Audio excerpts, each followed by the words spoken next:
हमारा प्रश्न आया था और सबसे अधिक प्रश्न है। मैं 5 प्रश्न लेके नहीं आऊंगा, थोड़ा सा लेट आऊंगा, लेकिन सभी प्रश्न को लेकर आऊंगा। The race of my life के लेखक कौन है या फिर किस खिलाड़ी के आत्मकथा है? देखिए, the race of my life, the test of my life, है ना, the difficulty in my life, इस प्रकार की जो भी पुस्तक हैं आपको देख लेना है। तो the race of my life के लेखक आपके कौन है? मिल्खा सिंह है। मिल्खा सिंह अब इस दुनिया में नहीं है, इसे फ्लाइंग सिख भी कहा जाता है। मिल्खा सिंह को क्या कहा जाता है? फ्लाइंग सिख कहा जाता है, फ्लाइंग सिख कहा जाता है। ठीक है, इसके अलावा इस फॉर्म में एक पुस्तक है the test of my life, ये युवराज सिंह के पुस्तक है जब युवराज सिंह कैंसर से पीड़ित थे उस समय की बुक है। Play it my way, playing it my way है, प्लेइंग इट माई बे, ये पुस्तक जो लिखे हैं ये सचिन तेंदुलकर लिखे हैं। इसके अलावा एक a century is not enough, century is not enough, a century is not enough, इनके लेखक हैं सौरभ गांगुली जो भूतपूर्व बीसीसीआई के अध्यक्ष थे। ठीक है, अभी बीसीसीआई के अध्यक्ष कौन है? रोजर बिन्नी है। कौन है?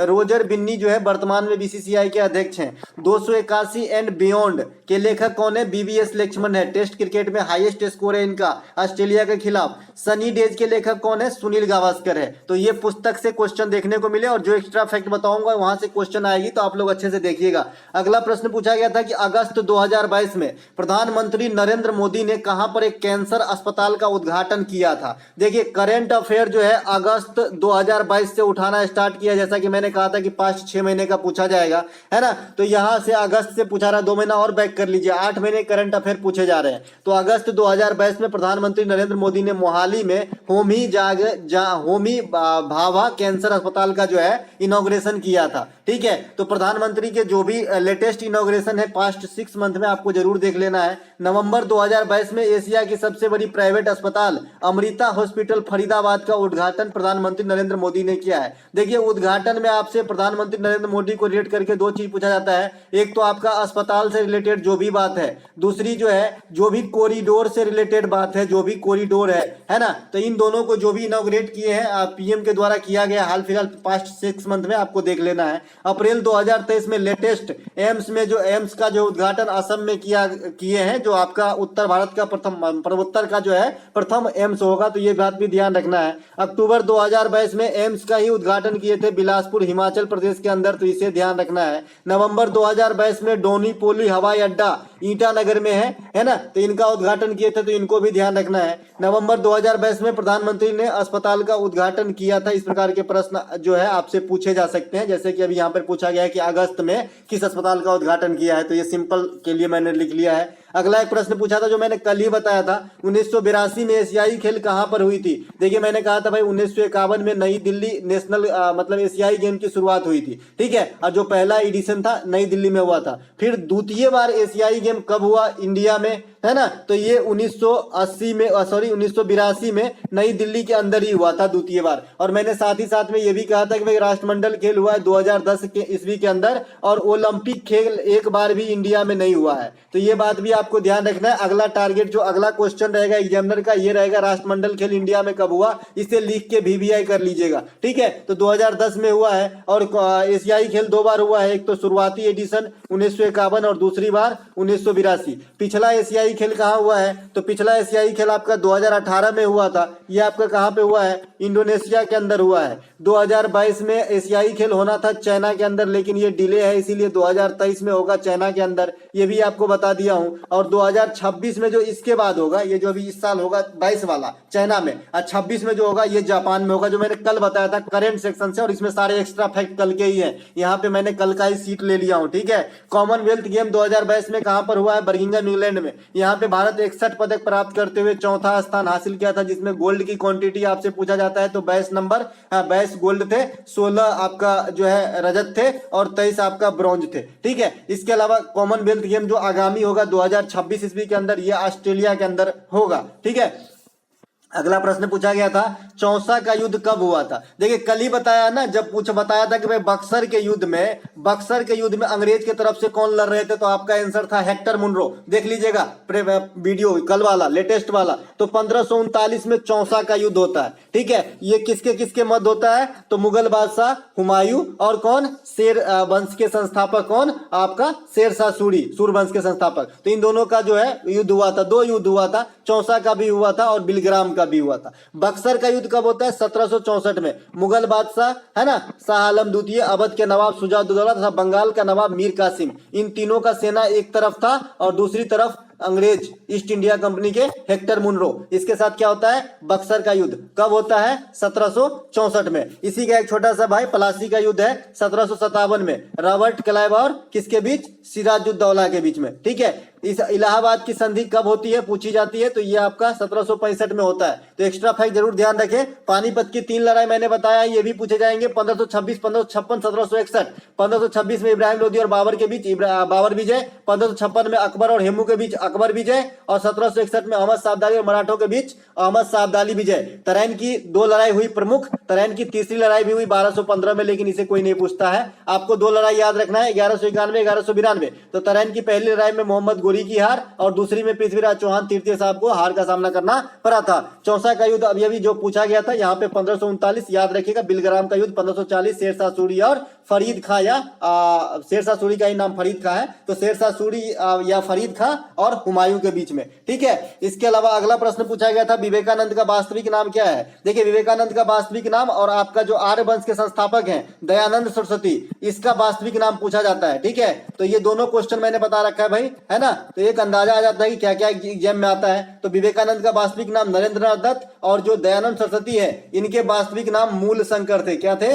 मूल शंकर। ठीक है। मूल शंकर जो है आपका दयानंद सरस्वती का वास्तविक नाम, और विवेकानंद साहब का वास्तविक नाम नरेंद्रनाथ दत्त थे। शिकागो में जो भाषण दिए थे काफी सुप्रसिद्ध हुए, 1893 में दिए थे। 1893 में ही MK गांधी दक्षिण अफ्रीका चले गए थे और 1915 में लौटे थे। तो ये बात भी आप इसे रिलेट करके याद रख सकते हैं। रामकृष्ण मिशन के संस्थापक हैं आपके विवेकानंद साहब, कब किए थे? 1897 में। रामकृष्ण परमहंस जो थे विवेकानंद साहब के गुरुजी थे। ठीक है। तो ये भी आपको ध्यान रखना है। अगला एक प्रश्न पूछा गया था आर्टिकल 61 का संबंध किससे है? देखिए मैंने 4-5 आर्टिकल आपको राज्यपाल को और प्रेसिडेंट और राज्यपाल ये दोनों को साथ ही में बताया, और साथ में ये भी बताया कि आपको जो जिस प्रकार से आप प्रेसिडेंट को देखते हो उस प्रकार से राज्य के अंदर राज्यपाल को देखो, जिस प्रकार से केंद्र में आप अटॉर्नी जनरल ऑफ इंडिया को देखते हो उसी प्रकार से राज्य में आप एडवोकेट जनरल को देखो, जिस प्रकार से प्राइम मिनिस्टर को आप केंद्र में देखते हो उसी प्रकार से सीएम को आप उस स्टेट में देखो। तो आपको काफी सारे आर्टिकल याद हो जाएंगे और इजी लगेंगे। ठीक है। तो अनुच्छेद 61 का संबंध किससे है भैया? तो ये है आपका राष्ट्रपति पर महाभियोग। मैंने कहा भाई 52 से लेकर 61 तक ये डायरेक्ट राष्ट्रपति संबंधित आर्टिकल है, जिसका फुल फॉर्म मैंने बताया है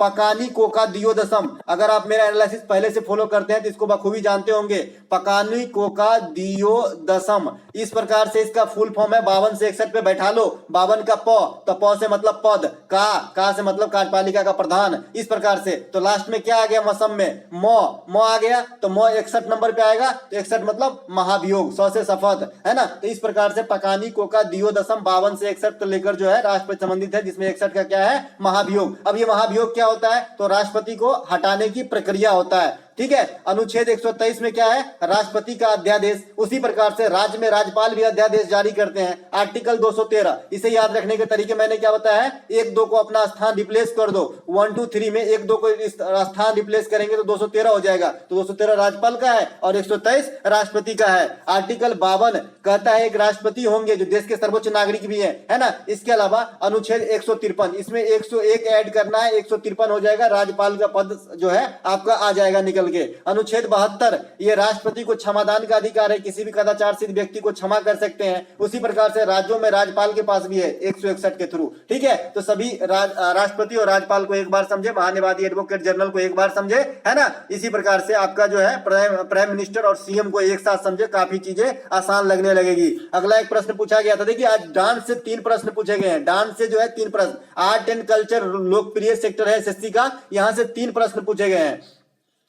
एक प्रश्न पूछा गया आपका कि गैर नृत्य है ये किस जो है समुदाय के लोग के द्वारा किया जाता है या कहां से संबंधित है? ये दोनों लैंग्वेज में थोड़ी सी प्रॉब्लम मतलब फर्क हो सकता है भैया। एक बच्चे ने बताया कि किस समुदाय के द्वारा किया जाता है, दूसरे ने बताया कि कहां से संबंधित है। तो आपको जो भी पूछा होगा मैं तो एक्स्ट्रा फैक्ट देता ही हूं तो आंसर निकल जाएगा। ठीक है। तो गैर नृत्य जो है ये भील मीना समुदाय के द्वारा राजस्थान के अंदर एक पारंपरिक लोक नृत्य है। तो स्थान का पूछेगा तो राजस्थान हो गया, समुदाय पूछेगा तो मीना भी हो सकता है या फिर भील समुदाय भी हो सकता है। ठीक है। तो ये हो गया आपका गैर नृत्य से संबंधित वाला क्वेश्चन का आंसर। अब देखिए राजस्थान में और भी त्योहार होते हैं जैसे गणगौर महोत्सव, इसी के उपलक्ष्य में जो है आपका घूमर नृत्य किया जाता है। और पूछा गया था सीएचएसएल में कि घूमर नृत्य किसके द्वारा किया जाता है, तो ओनली महिलाओं के द्वारा। इसमें डांस जो है पुरुष भाग नहीं लेते हैं घूमर नृत्य में, ध्यान रखिएगा। एक इसी प्रकार का नृत्य है आपका गिद्धा, गिद्धा नृत्य है जो कहाँ का है, पंजाब का है। इसमें भी पुरुष भाग नहीं लेता है, खाली महिला ही करते हैं, ठीक है। तो ये दोनों ध्यान रखिएगा, घूमर और गिद्धा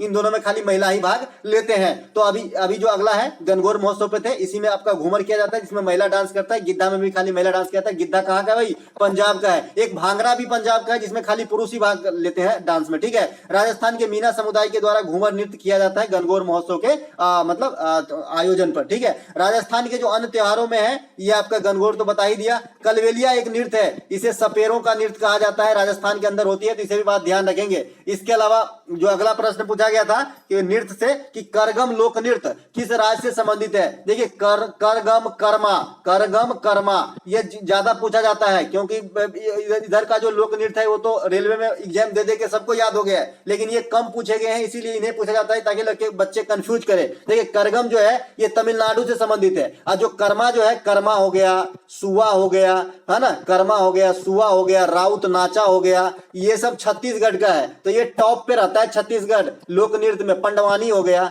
है ना, पंडवानी ये भी छत्तीसगढ़ का है। तो ये चारों कर्मा, सुआ, राउत नौचा, पंडवानू ये आपका कहाँ का हो जाएगा, छत्तीसगढ़ का। ये करगम कहाँ का हो जाएगा, तमिलनाडु का। ऑप्शन में मुझे कमेंट करके बताइएगा कि इस ऑप्शन में छत्तीसगढ़ भी दिया होगा कंफ्यूज के लिए 100%, ठीक है। यक्षगान जो है ये आपका कर्नाटक का है। साथ ही साथ भरतनाट्यम तमिलनाडु का शास्त्रीय नृत्य है ना, जो सबसे पुराना शास्त्रीय नृत्य है। शास्त्रीय नृत्य कितने, 8 हैं, और शास्त्रीय भाषा कितने हैं, 6 है। शास्त्रीय भाषा को कैसे पहचानोगे, साउथ के सभी भाषा शास्त्रीय भाषा है, साथ ही साथ ओडिसी और प्लस संस्कृत। तो 4 गो साउथ की भाषा तमिल, तेलुगु, मलयालम, कन्नड़, ओडिसी और संस्कृत, 6 गो जो होगा क्लासिकल लैंग्वेज हो गए। इसके अलावा 8 शास्त्रीय नृत्य है, भरतनाट्यम, मोहिनीअट्टम, कथकली, कुचिपुड़ी, कथक, मणिपुरी, ओडिसी, सतरिया, ईटीसी, ठीक है। तो इस प्रकार से आपको ध्यान रखना है। अगला एक प्रश्न पूछा गया था कि खजुराहो का मंदिर किसने बनवाया था। देखिए खजुराहो का मंदिर जो है ये आपका कौन बनवाया था, चंदेल शासकों ने। कल ही बताया खजुराहो का मंदिर चंदेल शासक, सांची का स्तूप अशोक, दोनों कहां पर है भैया, एमपी के अंदर। साथ ही साथ खजुराहो के मंदिर से एक चीज मैंने और बताया है कि खजुराहो का मंदिर जो है वो ऐसे नागर शैली में बना है। किस शैली में बना है, नागर स्टाइल में बना है।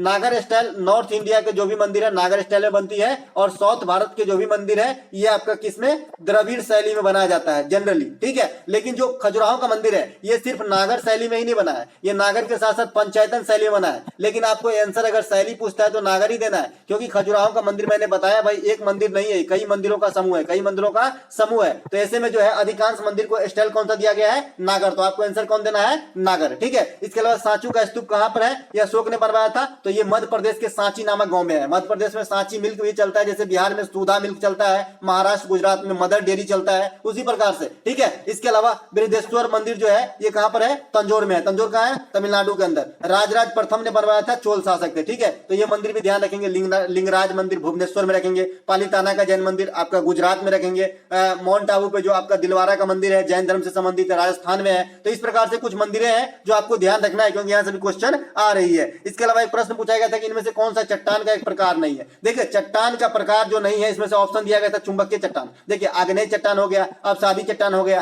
कायांतरिक चट्टान हो गया, ये सब चट्टान के फॉर्म है, लेकिन चुंबकीय चट्टान नाम का कोई चीज नहीं होता है, ठीक है। इस प्रकार से चुंबकीय जो है चुंबकीय गुण चट्टान में पाए जाते हैं। क्योंकि प्राचीन जमाने में आपने एक कहानी सुना होगा कि बच्चा मतलब लोग जब मजदूरी करके कुदाल कंधे पे लेके जाता था तो कोई एक ऐसा गुफा आता था जहां से कुदाल जो है उड़ के चिपक जाता था पत्थर में। तो लोग कहते थे कि भूत प्रेत है। ये कुछ नहीं है, ये मैग्नेटिक जो है खींचता था, है ना। तो चुंबकीय गुण हो सकता है लेकिन चुंबकीय चट्टान नामक कोई चट्टान नहीं होता है, ठीक है। तो यहाँ पे राइट आंसर क्या हो जाएगा, मैग्नेटिक चट्टान, ठीक है। इसके अलावा एक प्रश्न आपसे पूछा जाता है कि अवसादी चट्टान किस में जो है क्या पाया जाता है। तो अवसादी चट्टान में जो है पेट्रोलियम वगैरह पाए जाते हैं। इसके अलावा एक प्रश्न पूछा गया था कि एस्किमो लोगों का निवास स्थान किस क्षेत्र में होता है। तो उत्तर ध्रुवीय क्षेत्र में होता है। इसे आप कह सकते हैं कि भाई आर्कटिक प्रदेश में होता है ना। इसे कह सकते हैं आप उत्तरी अमेरिका के क्षेत्र में पाया जाता है। तो जो भी कह सकते हैं, जैसा भी ऑप्शन होगा इसका राइट आंसर हो जाएगा, क्योंकि इस क्वेश्चन के लिए ऑप्शन जो है नहीं मिला है। ऑप्शन तो हालांकि जनरली नहीं मिलता है, लेकिन इसमें जो है कई ऑप्शन हो सकते हैं, क्योंकि एक से अधिक आंसर आंसर, एक से अधिक लैंग्वेज में इसके आंसर हो सकता है। हमेशा लैंग्वेज पढ़ना सिखाता हूं दोस्तों, क्योंकि क्वेश्चन का लैंग्वेज घूमने से आंसर भी घूम सकता है। ठीक है, तो एस्किमो लोगों का जो निवास स्थान है ये तो आपका उत्तरी अमेरिका के पूर्वी छोर हो सकता है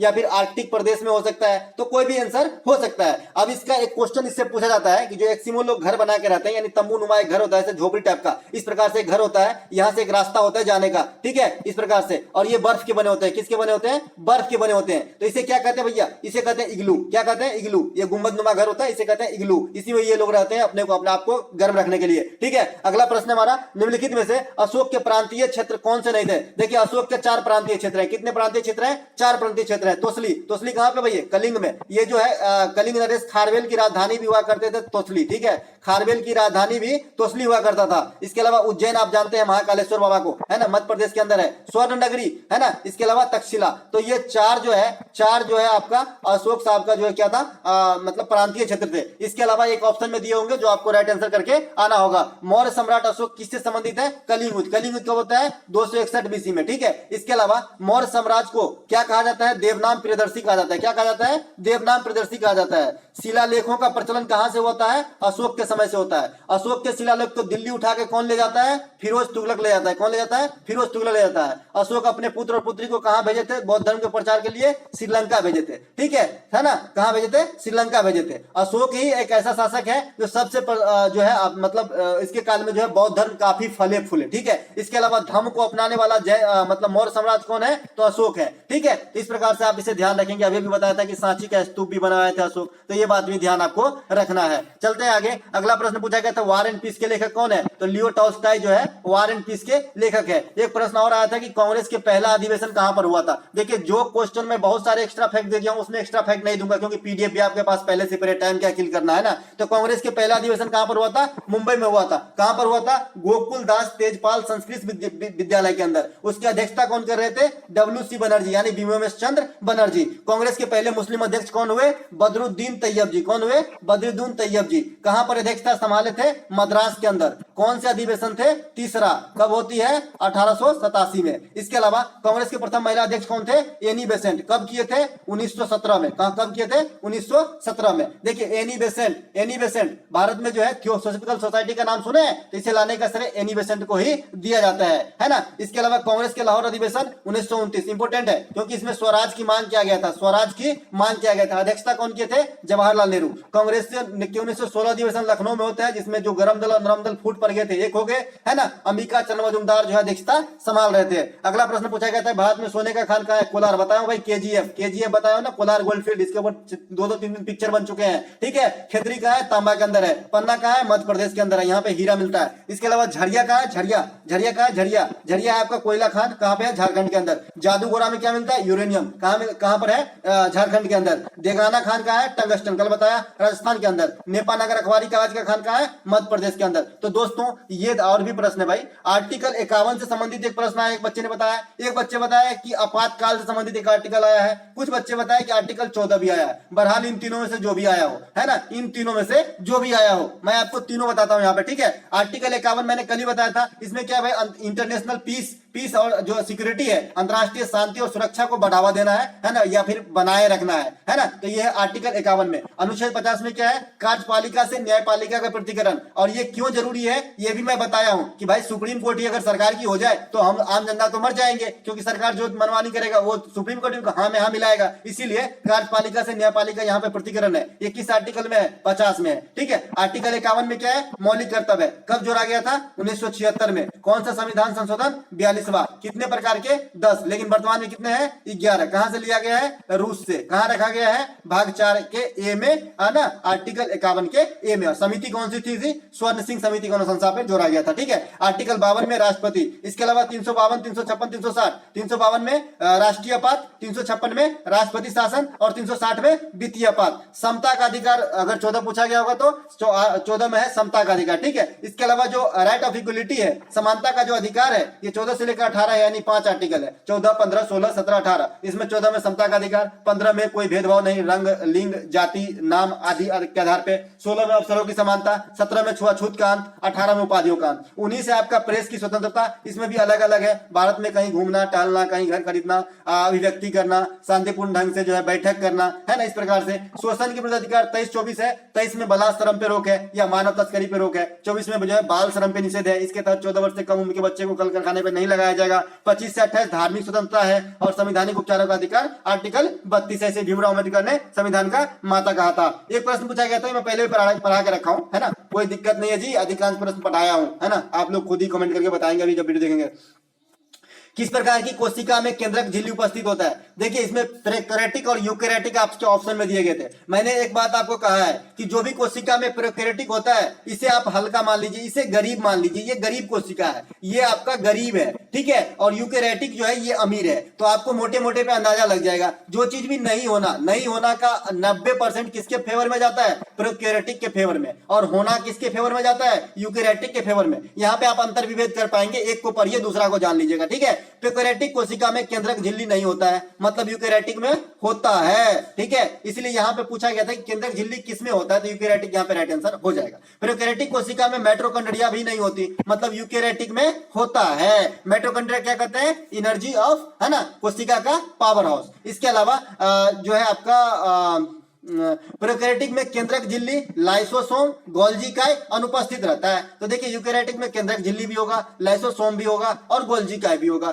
लाइसोसोम को आत्महत्या की थैली कहते हैं, इसे भी ध्यान रखेंगे। इसके अलावा कोशिका भित्ति जो आपका सेल वॉल आपका बने होते हैं किसमें? प्रोकैरियोटिक में। ये तो प्रोटीन और कार्बोहाइड्रेट की बनी होती है, जबकि आपका जो यूकैरियोटिक सेल है इसके अंदर सेलुलोज की बनी होती है। VVI पॉइंट करके रखेंगे। प्रोकैरियोटिक यूकैरियोटिक को छेड़ा है तो सेल वॉल जो है किसकी बनी होती है, ये जरूर पूछा जाएगा। चूंकि ये पादप कोशिका की बात हो रही है, उसमें भी दो प्रकार के आपका जो देखा गया है, प्रोकैरियोटिक यूकैरियोटिक। अगर जंतु कोशिका की बात होती तो सेल वॉल की कोई बात होती ही नहीं, क्योंकि सेल वॉल जो है कोशिका भित्ति जंतु कोशिका में नहीं पाई जाती है। ये बात विशेष रूप से कोने में रखेंगे। सूर्य के बाद पृथ्वी का सबसे निकटतम तारा कौन सा? ये पूछा गया था या नहीं पूछा गया था, थोड़ा सा सस्पेंस है ना। तो ये आपका प्रैक्सिमा सेंचुरी है। देखिए सूर्य खुद में एक तारा है, उसके ऊपर जस्ट जाएंगे तो पृथ्वी से नजदीक कौन गिरता है? प्रैक्सिमा सेंचुरी, ठीक है। सबसे बड़ा ग्रह कौन है? जुपिटर। सबसे छोटा ग्रह कौन है? मरकरी है। टोटल ग्रह कितने? 8। इसके अलावा सबसे अधिक उपग्रह वाला ग्रह फिर से कौन बन गया है? बृहस्पति। शनि को फिर से हटा दिया है।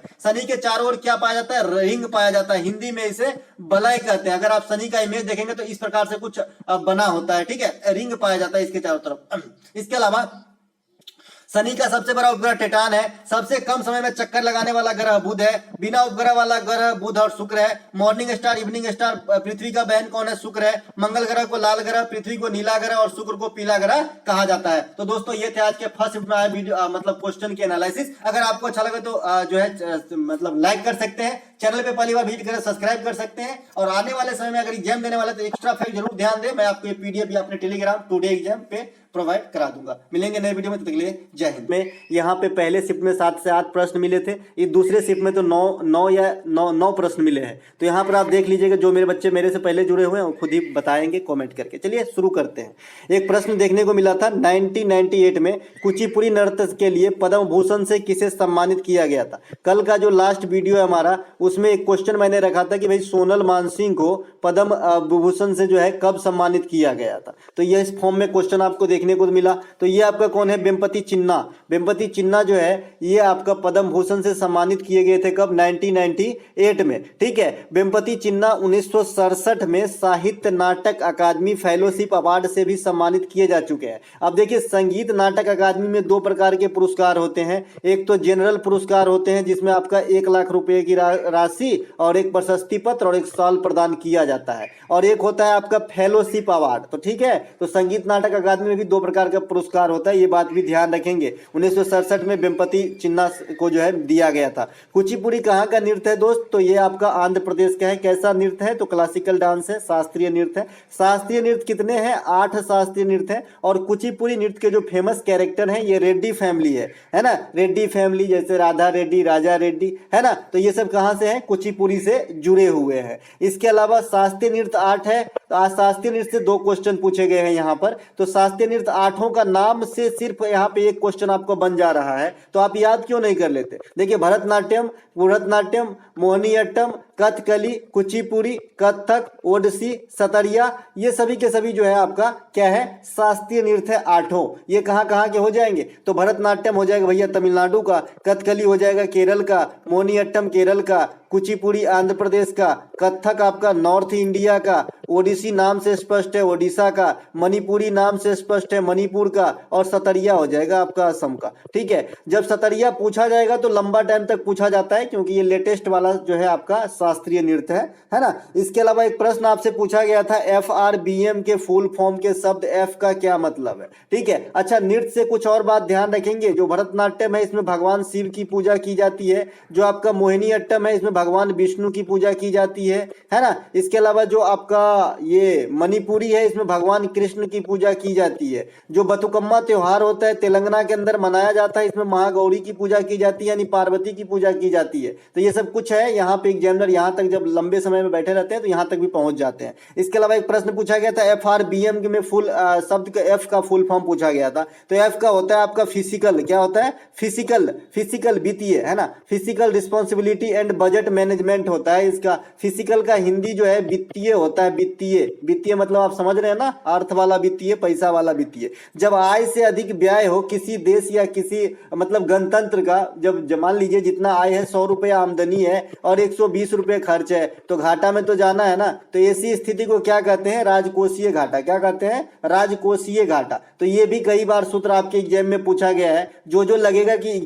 इसके अलावा अगला प्रश्न पूछा गया था कि भारतीय अधीनस्थ कुल भूभाग पूरे विश्व के भूभाग का लगभग कितना प्रतिशत है? यानी भारत के पास जो भूमि की रकबा है ये पूरे विश्व का लगभग कितना प्रतिशत है? ये तो बड़ा एनिसेंट क्वेश्चन है, हर बच्चे की जबान पे होती है। 2.4% हो लगभग है। ठीक है, 2.4%। जरूरी नहीं कि हमेशा 2.4 ही देगा, तो लगभग 2 देगा, लगभग 2.5 देगा, 3 से कम देगा, कई फॉर्म में पूछे जा सकते हैं, दिमाग आपको चलाना है। ठीक है, तो भारत के पास इतने जो है भूमि है पूरे विश्व का। अब भारत के पास जो है पूरे विश्व की जनसंख्या कितनी रहती है भाई? तो पहले 17 या 18% था, लेकिन आई होप जब जनगणना 2021 की डाटा रिलीज होगी तब पता चलेगा कि यहाँ 20% से ज्यादा जो पब्लिक है ये इंडिया में ही रहता है पूरे विश्व का। ठीक है, 142 करोड़ का अनुमान तो लगा ही दिया है संयुक्त राष्ट्र संघ ने, है ना। उस हिसाब से ये चाइना को भी पछाड़ रहा है, तो इस हिसाब से मैं बता रहा हूँ 20% से ज्यादा होगा। ठीक है, इसके अलावा भारत विश्व में 7वां सर्वाधिक सबसे बड़ा देश है क्षेत्रफल के हिसाब से। इससे मात्र 6 देश ही है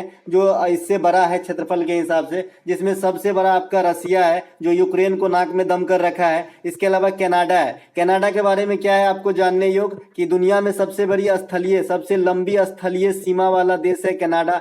कागज के उत्पादन में प्रथम है कनाडा। कनाडा और अमेरिका में जो आपका झील है सीमा पर स्थित, तो इसे भी ध्यान रखेंगे, नियाग्रा फॉल वगैरह, है ना। या रूस तो आप जानते ही हैं। इसके अलावा अमेरिका के बारे में क्या करना, विश्व बैंक वगैरह की मुख्यालय है यहाँ पे। संयुक्त राष्ट्र संघ का मुख्यालय है न्यूयॉर्क में, है ना। वाशिंगटन DC में इसका राजधानी है। चाइना को आप तो जानते ही हैं, कोरोना फैलाया था, बगल में ही रहते हैं। ब्राजील जानते हैं, सांपों का देश कहा जाता है इसे। ऑस्ट्रेलिया एकमात्र ऐसा देश है जो खुद में महाद्वीप भी है ना, ये भी आप जानते हैं। और ऑस्ट्रेलिया महादेश के बारे में और क्या है, यहाँ एक भी ज्वालामुखी नहीं है, कोई भी ज्वालामुखी नहीं है ऑस्ट्रेलिया में। ठीक है, और यूरोप में कोई भी रेगिस्तान नहीं है। कई दफा एग्जाम में क्वेश्चन यहाँ पे ऑप्शन छांटने से पता चल जाता है ना। इसके अलावा हमारा आ जाता है भारत, 7वां कंट्री। और भारत से जो जस्ट बड़ा है ये है आपका अर्जेंटीना, तो इसे भी ध्यान रखेंगे। अर्जेंटीना से एक क्वेश्चन कई बार एग्जाम में देखा गया कि इसकी राजधानी जो है ये किस नदी के किनारे है? Buenos Aires. तो ये लाप्टटा नदी के किनारे है। लाप्टटा नदी के किनारे आपका ब्यूनस आयर्स जो अर्जेंटीना की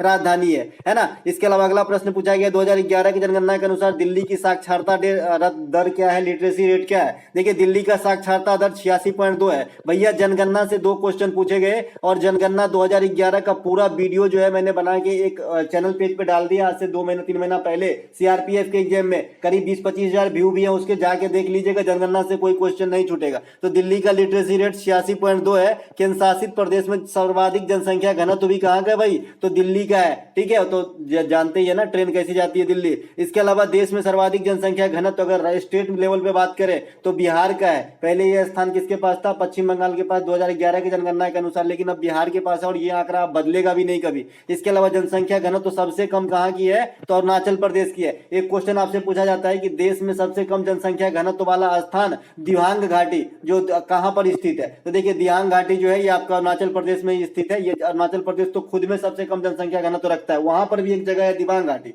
जहां पर तो एक आदमी यहाँ दिखेगा तो वो 5 किलोमीटर में दिखेगा। तो ऐसा है दिबांग घाटी, तो इसे भी ध्यान रखेंगे, कई बार एग्जाम में आ जाता है। ठीक है, अरुणाचल प्रदेश के बारे में इससे पहले वाले शिफ्ट में बहुत सारी चीज बता ही दिए, मोपिन त्योहार, सालुंग त्योहार, मुखौटा नृत्य, नामदफा नेशनल पार्क, ये सभी अरुणाचल प्रदेश के अंदर स्थित है। अगला जो प्रश्न है, विंग्स ऑफ फायर के लेखक कौन है, पूछा गया था। अभी अगर आपको याद हो, कलाम साहब के 2 पुस्तक का नाम मैंने बताया, अग्नि का उड़ान विंग्स ऑफ फायर, और दूसरा मैंने बताया था इग्निटाइट माइंड, याद है? इग्निटाइट माइंड है ना, ज्वलंत दिमाग, है ना। तो ये दोनों जो आपका किसके पुस्तक है? तो ये आपके एपीजे अब्दुल कलाम साहब के पुस्तक है। अपने चैनल का लोगो भी है, जैसे कि आप जानते हैं, बहुत ही बड़े हस्ती हैं इन्होंने, है ना। तो इग्निटाइट माइंड और आपका जो है विंग्स ऑफ फायर के लेखक कौन है?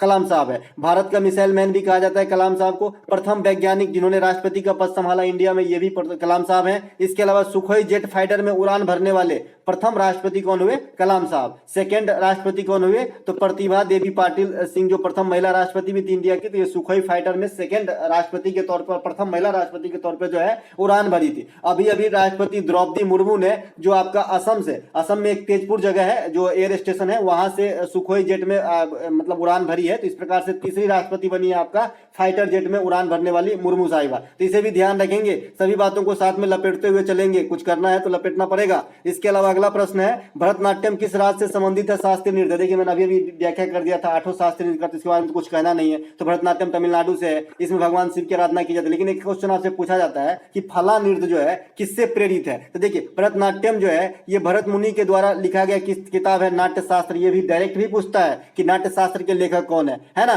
कल्पसूत्र के लेखक कौन है? ये सब कुछ चुनिंदा किताब है ना। तो नाट्य शास्त्र के लेखक कौन है? भरत मुनि, है ना। तो इसी पुस्तक के आधारित माना जाता है आपका भरतनाट्यम, ठीक है, जिसमें भगवान शंकर का जो है आराधना का जिक्र किया गया है। इसके अलावा मोहिनीअट्टम कहाँ का? केरल का, ये सब बता ही दिए थे। मणिपुरी कहाँ का? ये सब बता ही दिए थे। इसके अलावा कथक जो है ये भी बता दिए थे, उत्तर भारत। चलते हैं आगे। हाँ, कथक से संबंधित एक चीज और ध्यान रखिएगा, आपसे घराना दे देता है और पूछ देता है कि फला नृत्य या फला वादकी जो है, जो इंस्ट्रूमेंट प्ले करते हैं, ये किस घराने से संबंधित है? तो आपको याद रखना है जो तबला प्ले करते हैं, जो तबला प्ले करते हैं, ये बनारस घराने से संबंधित होते हैं। और जो कथक नृत्य से संबंधित होते हैं जनरली लखनऊ घराने से संबंधित होते हैं। और जो हिंदुस्तानी शास्त्रीय संगीत गाते हैं, गजल वगैरह या जो भी इनके फॉर्म है, तो ये जो है जनरली किराना घराना से संबंधित होते हैं, जैसे आपका पंडित भीमसेन जोशी साहब, तो ये किराना घराना से संबंधित है। इसके अलावा इससे और भी कुछ आपको याद रखना है। जैसे पूछा गया था कि भाई कर्नाटक संगीत और हिंदुस्तानी संगीत में संगीत के कितने स्वर होते हैं? तो आपको बताना है भैया 12 स्वर होते हैं, दोनों में 12 स्वर होते हैं। एक बार तो क्वेश्चन पूछा गया कि हिंदुस्तानी संगीत जो है किस क्षेत्र में गाई जाती है? तो देखिए साउथ रीजन को छोड़ के जो भी इंडिया का पार्ट बच जाता है, वहां पे जो शास्त्रीय मतलब क्लासिकल सॉन्ग की फॉर्म है उसे हिंदुस्तानी संगीत कहते हैं। और जो कर्नाटक, तमिलनाडु, केरला, इसके पार्ट में जो गाया जाता है वहीं पर सेम चीज को कर्नाटक संगीत कहते हैं। हाँ, इसके भाषा अलग होते हैं, है ना। तो चलते हैं आगे। अगला प्रश्न है हमारा, अनुच्छेद 17 का संबंध किससे है? अगर आपसे पूछे कि जो भारत रत्न मिला था सबसे पहले गायकी के लिए किसे मिला था? तो कर्नाटक संगीत में ही मिला था, एम सुब्बालक्ष्मी को। तो इसे भी ध्यान रखेंगे, 1998 में मिला था, ठीक है। इसके अलावा रविशंकर साहब को मिला, फिर बिस्मिल्लाह खान को भी मिला, फिर 2001 में ही लता मंगेशकर को मिले, 2008 में भीमसेन जोशी को मिले, 2019 में भूपेन हजारिका को मिले। इस प्रकार से अनुच्छेद 17 का संबंध किससे, इससे पहले वाले शिफ्ट में भी डिस्कशन कर दिया था। 17 क्या है भाई? छुआछूत का अंत। छुआछूत का मतलब अस्पृश्यता, अनटचेबिलिटी, ठीक है। मौलिक कर्तव्य के अधीन जो भी आपके आर्टिकल्स हैं ये आपको जरूर देख के जाना है। मौलिक कर्तव्य और इसके अलावा जो नीति निषेध तत्व है उसके बीच में जो आर्टिकल है, और फिर कुछ चुनिंदा आर्टिकल जैसे 280, 112, है ना, 123, 124, है ना, 165, 161, है ना, 213, 214, है ना। तो ये सब जो भी आर्टिकल्स हैं जो चुनिंदा है, जिससे मतलब केंद्र और राज्य दोनों इंक्लूड रहता है जनरली, 108, ये सब जो है इंपॉर्टेंट, उसे जरूर देख के जाना है भैया। और मौलिक कर्तव्य वाला तो बिल्कुल ही कर लेना। तो मौलिक अधिकार, माफ कीजिएगा, मौलिक अधिकार वाला, मौलिक अधिकार भारतीय संविधान के भाग किसमें है? तो 3 में है। कहां से कहां तक है? 12 से 35 तक के आर्टिकल के बीच में रखा गया है। कहां से लिया गया है? अमेरिका के संविधान से लिया गया है ना। और वर्तमान में कितने हैं? तो 6 है। पहले कितना हुआ करता था? तो 7 हुआ करता था। कब हटा? 1978 में। कैसे हटा? मिटा के नहीं, 44वां संविधान संशोधन के द्वारा है ना। और आज जो है संपत्ति के अधिकार को कहाँ रखा गया है, तो आर्टिकल 300 के ए में रखा गया है। ठीक है, तो इस प्रकार से मौलिक अधिकार जो है 7 से घट के 6 हो गया, जो आज भी 6 ही चल रहा है। इसके अलावा इस 6 को 6 पार्ट में बांटा गया है। जैसे आपका समानता का अधिकार जो है ना, इक्वलिटी का राइट जो है, ये 14 से 18 तक में है। 14 से 18 तक में क्या क्या है मैं बता दिया था। 14 में समता का अधिकार, 15 में लिंग, जाति, धर्म, नाम आदि के आधार पर कोई भेदभाव नहीं करेगा। 16 में कोई भी अवसरों की समानता रहेगी। 17 में अनटचेबिलिटी रहेगी। 18 में उपाधियों का अंत रहेगा। इसके अलावा 19 जो है प्रेस की स्वतंत्रता है। इसमें बेसिकली 6 पार्ट है, जो आपको इंडिया में कहीं भी घूमिए, कहीं भी जमीन खरीदिए, कहीं भी निवास कीजिए, बाग एवं व्यक्ति रखिए, मतलब भाषण वगैरह कीजिए, शांतिपूर्ण ढंग से जो है बैठक कीजिए, सहकारी समिति का गठन कीजिए, ये सभी आपको कौन देता है, स्वतंत्र आर्टिकल 19 देता है। ठीक है, 20 और 22 जो है सजा आदि के मामलों में छूट है। 20 हमारा ये कहता है कि कोई भी जो जिसपे मतलब कदाचार का आरोप लगाया जा रहा है कि मैंने पेन चुराया है, तो मुझे खुद की गवाही देने के लिए बाध्य नहीं किया जा सकता, ये हमारा 20 कहता है। ठीक है, 21 कहता है प्राण एवं दैहिक स्वतंत्रता का अधिकार है, इसे ही निजता का अधिकार कहते हैं। और ये जब तक आदमी जीता है इंडिया के अंदर, तो ये अधिकार से उसे कोई भी वंचित नहीं कर सकता, क्योंकि जिंदगी जीना किसी से कोई छीन नहीं सकता। इसके अलावा 23 और 24 जो है ये शोषण के विरुद्ध अधिकार है, जिसमें 23 में बाल श्रम पे माफ कीजिएगा बलात् श्रम पे रोक है, और 24 में बाल श्रम पे रोक है। हमेशा कंफ्यूजन का विषय रहता है, बलात् श्रम क्या होता है, बाल श्रम क्या होता है। देखिए बलात् मतलब होता है फोर्सली, फोर्सली मतलब एक बंधुआ मजदूर के टाइप में, है ना। तो 23 में क्या है, इसे दूसरे भाषा में कहते हैं मानव तस्करी पे रोका। भाई तस्करी खरीद के ले जाएगा बकरी को, उसमें तो काटेगा ही ना। तो इसी प्रकार से ना, तो 23 में जो है बलात् श्रम पे रोक है, और 24 में बाल श्रम पे निषेध है, इसे ध्यान रखेंगे, है ना। इसके अलावा 25 से 28 तक जो है ये धार्मिक स्वतंत्रता से संबंधित है। अनुच्छेद 29 और 30 जो है ये अल्पसंख्यक हित है। आर्टिकल 32 संवैधानिक उपचारों का अधिकार से संबंधित है, और इसी के थ्रू जो है सुप्रीम कोर्ट 5 प्रकार का रिट जारी करता है, ये तो आप भी जानते हैं। इसके अलावा हाई कोर्ट भी रिट जारी करते हैं आर्टिकल 226 के थ्रू, है ना। संपत्ति के अधिकार हटे, ये तो कब हटे कैसे हटे ये बता ही दिए थे अभी। इसके अलावा अगला प्रश्न पूछा गया था, ये भी बताए हैं स्वराज पार्टी के गठन के समय अध्यक्ष कौन थे। देखिए मैं इसमें फोर्स डाल के जो है ना इंफेसाइज करके बताया था कि भाई मोतीलाल नेहरू और चितरंजन दास दोनों के द्वारा गठन किया गया था, लेकिन अध्यक्ष बने थे चितरंजन दास। ठीक है, ये तो डायरेक्ट ये पूछा था कि जब गठित हुआ ना उस समय अध्यक्ष कौन था, तो चितरंजन दास हो जाएगा। अब कब गठन हुआ था भाई, तो 1923 ईस्वी में हुआ था। और क्यों हुआ था गठन, अगर आपसे कोई पूछे, जैसे पीसीएस का आप मेंस लिखने जा रहे हैं, तो भाई देना पड़ेगा ना व्याख्या कि क्यों गठन हुआ था। तो गठन इसलिए हुआ था कि असहयोग आंदोलन अच्छा खासा चल रहा था इंडिया के अंदर, लेकिन चौरा चौरी हत्याकांड हो गया, तो इसके वजह से ना ये लोग नहीं चाहते थे कि ये आंदोलन को रुके, ये बंद हो, है ना। लेकिन महात्मा गांधी ने जो है अनशन पे बैठ गए भाई कि इसको जो है बंदे करना है हमको, इसमें जो है अहिंसा का जो है विरोध हो रहा है ना। तो असहयोग आंदोलन बंद हो गया, इसीलिए अलग से एक पार्टी का निर्माण किया, जिसका निर्माण मतलब नाम रहा स्वराज पार्टी। ठीक है, 1923 में चितरंजन दास और मोतीलाल नेहरू के द्वारा किया गया। अध्यक्ष कौन बने, चितरंजन दास। असहयोग आंदोलन की समाप्ति कब होती है भाई, 1922 में। कौन से कांड के कारण, चौरा चौरी हत्याकांड के कारण। कई बार डायरेक्ट आपको ईस्वी देखने को मिलेगा चौरा चौरी हत्याकांड का। आजाद हिंद फौज के गठन के मतलब कौन थे संस्थापक में से, रास बिहारी बोस। हालांकि इससे एक से अधिक संस्थापक है आजाद हिंद फौज के।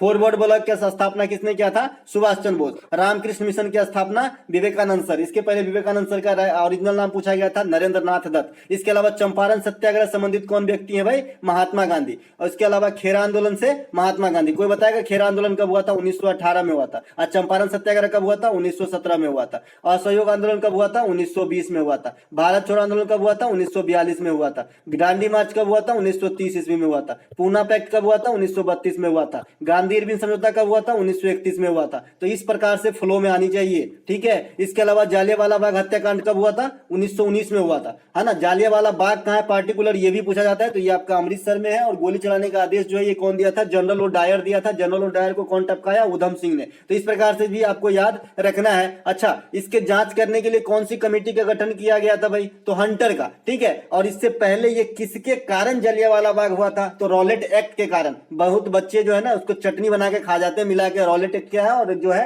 हंटर वाला आयोग क्या है ना। हंटर आयोग शिक्षा से भी संबंधित है, तो ये भी ध्यान रखेंगे। इसके अलावा निम्नलिखित में से कौन सा लोक नृत्य मेघालय राज्य से संबंधित है। देखिए पूर्वोत्तर भारत के जो भी लोक नृत्य है, मैंने पीडीएफ में आपको जो है जब मैं सीआरपीएफ का करवा रहा था तो पूरा दे दिया था। उससे बाहर अगर जिस दिन आ जाए तो बता देना, आपको टेलीग्राम पे शायद मिल जाएगा अगर मीडिया डिलीट नहीं हुआ होगा तो। निम्नलिखित में से कौन सा लोक नृत्य मेघालय राज्य से संबंधित है, तो नोंगक्रेम और हॉर्नबिल, दो ऑप्शन मिला है। देखिए हॉर्नबिल जो है इसे मैं कल ही बताया हूं कि ये त्योहारों का त्योहार कहा जाता है ना, त्योहारों का त्योहार कहलाता है और ये आपका कहाँ से, नागालैंड से संबंधित है। नागालैंड का राज के पक्षी भी हॉर्नबिल है, ठीक है। तो ये तो ऐसे ही छट गए, तो एक ऑप्शन बचा नोंगक्रेम और दो ऑप्शन और होंगे, है ना। तो नोंगक्रेम जो है यहाँ से राइट आंसर हो जाएगा। ये मेघालय का नृत्य है नोंगक्रेम। देखिए मेघालय में नोंगक्रेम नृत्य भी है और नोकरेक एक जो है आपका बायोस्फीयर रिजर्व या नेशनल पार्क भी है। जैसे मैंने आपको याद रखने के लिए, अगर आपको याद हो कि मेघालय में बलफकरम भी है, बलफकरम है ना, बलफकरम। तो मैंने इसे याद रखने के लिए क्या बताया था कि भाई मेघनाथ के पास बल और पराक्रम दोनों हुआ था, तो मेघालय बल पराक्रम, तो ऐसे याद रख सकते हैं बलफकरम को मेघालय के तरफ, है ना। जैसे भी याद रखना है रखो भाई, जिंदगी आपकी है।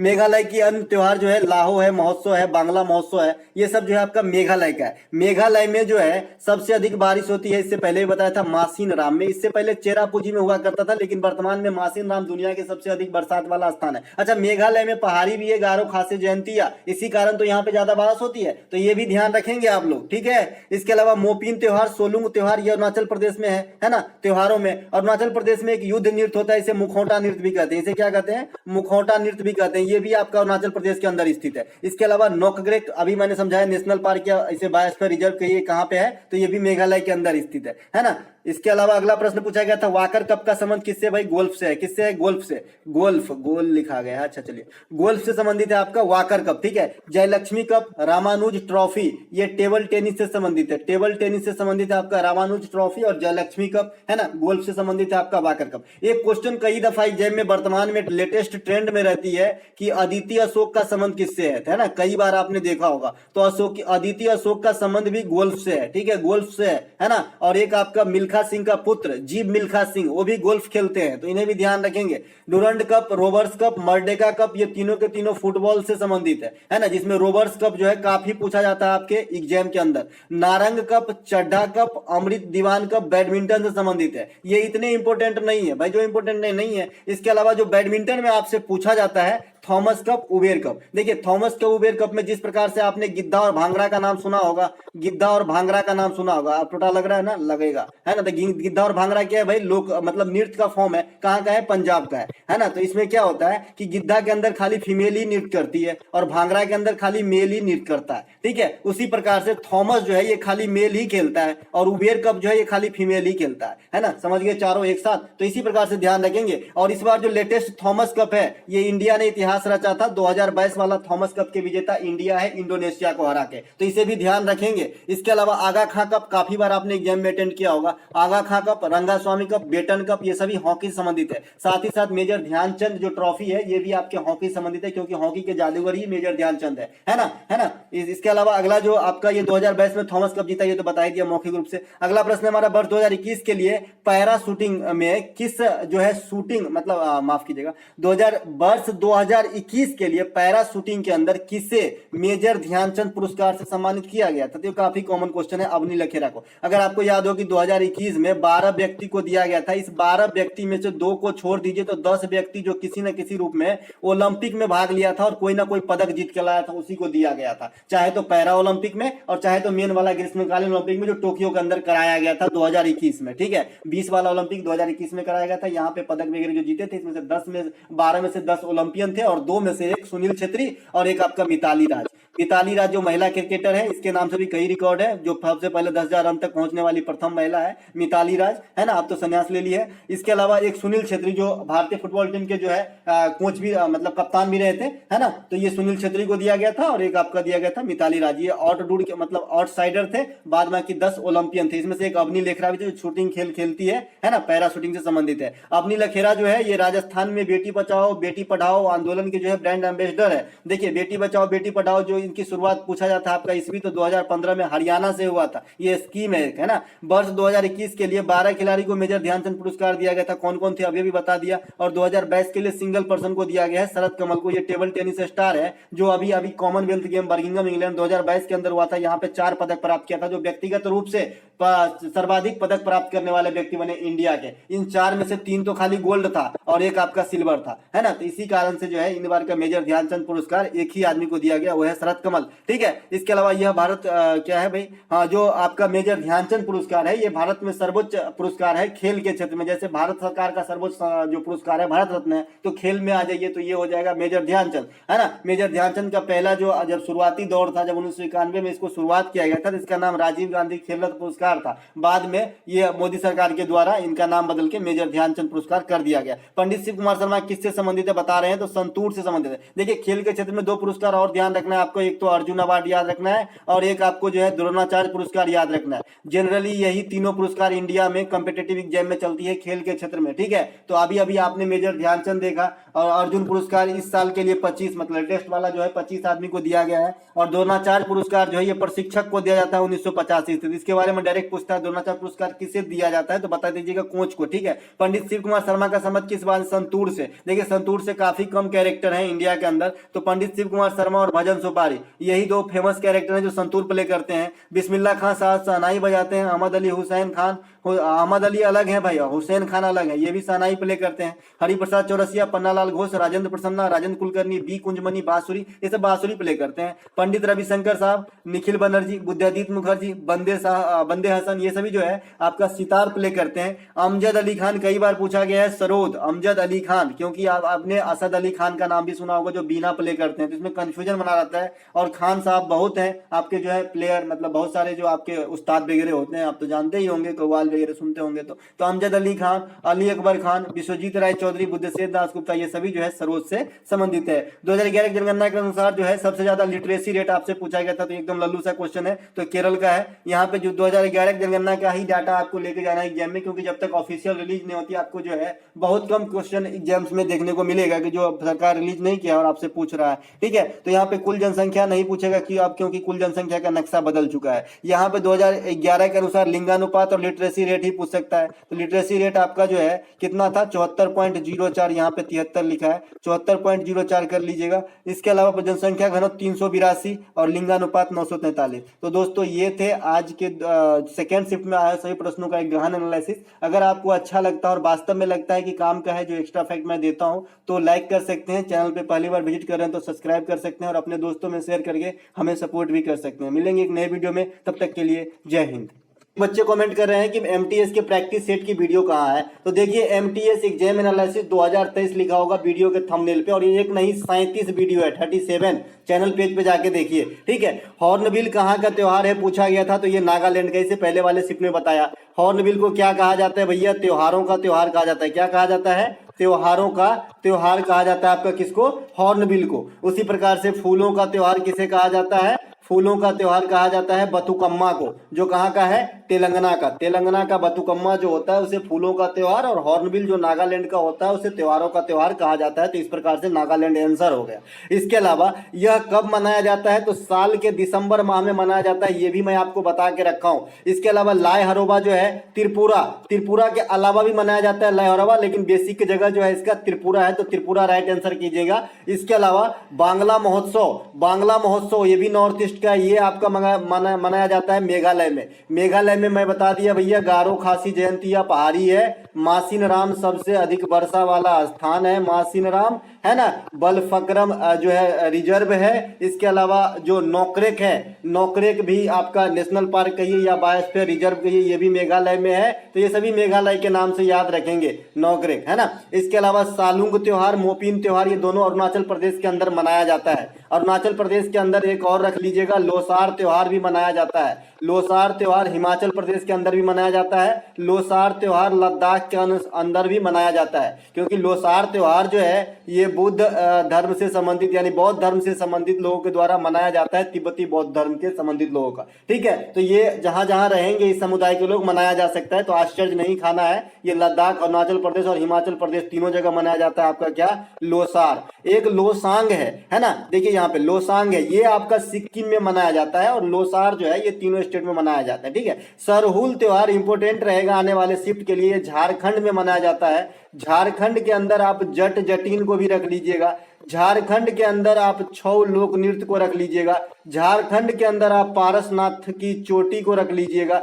झारखंड के अंदर आप जादू गोरा यूरेनियम खान को रख लीजिएगा, है ना। तो ये सब झारखंड के कुछ नामे गामी जो है जो एग्जाम में आते हैं आपको रखना होगा। अगला प्रश्न पूछा गया था आईवीएफ का फुल फॉर्म क्या होता है। जो टेस्ट ट्यूब बेबी होता है, आपने नाम सुना होगा, बड़े बड़े बैनर आपको होर्डिंग वगैरह चौराहा पे दिख जाएगा, बड़े बड़े मतलब छोटे शहर में भी अब आ गए हैं ना। तो आईवीएफ का फुल फॉर्म होता है in vitro fertilisation, in vitro fertilisation, जिसको मतलब नेचुरल तरीके से जो है गर्भ नहीं ठहर रहा है किसी महिलाओं को, तो ये जो है कृत्रिम विधि है ना, बच्चे पैदा करने का आईवीएफ है ना, तो इसे गर्भाधान की कृत्रिम रूप है ना। तो इसमें आपसे डायरेक्ट क्वेश्चन एक और पूछता है कि भाई टेस्ट ट्यूब बेबी जो है इसमें निषेचन कहाँ होता है। देखिए टेस्ट ट्यूब बेबी में जो है निषेचन पात्र में होता है, यानी कंटेनर में होता है, यानी माता के शरीर से बाहर होता है। कई लैंग्वेज में इसका आंसर हो सकता है, माता के शरीर में होता है, ऐसा तो गलत छांटना, सही छांटना है तो फिर गलत हो जाएगा। माता के शरीर से बाहर होता है इसका निषेचन, या फिर दूसरे लैंग्वेज में इसे कहे तो पात्र में निषेचन होता है ना। और फिर जो है मतलब एक समय अवधि रहता है, उसके बाद माता के शरीर में जो है उसे स्थापित किया जाता है। आप समझ गए आईवीएफ क्या है और इसका फुल फॉर्म क्या है। अगला प्रश्न जो पूछा गया था, मोहम्मद गजनबी ने पश्चिम में कौन से मंदिर पर आक्रमण किया था। देखिए मोहम्मद गजनबी वैसे भारत में आतंक मचाने तो आए ही थे, लेकिन जो सबसे ज्यादा फेमस हुए इनका आतंक ये सोमनाथ के मंदिर पे हुए। सोमनाथ का जो है अधिकांश जो है मतलब धन वगैरह है लूटने का काम, और ये इसका उद्देश्य ही था धन को लूट कर ले जाना। ठीक है, तो ये सोमनाथ का मंदिर ऑप्शन में दिया गया था, राइट आंसर यही हो जाएगा। 1025 में इस प्रकार का कृत्य हुआ था। इन्होंने एक बार आक्रमण नहीं किया था, बहुत बार किया था, लेकिन 1025 में जो है लॉटरी लग गई, बहुत ज्यादा धन मिला इनको।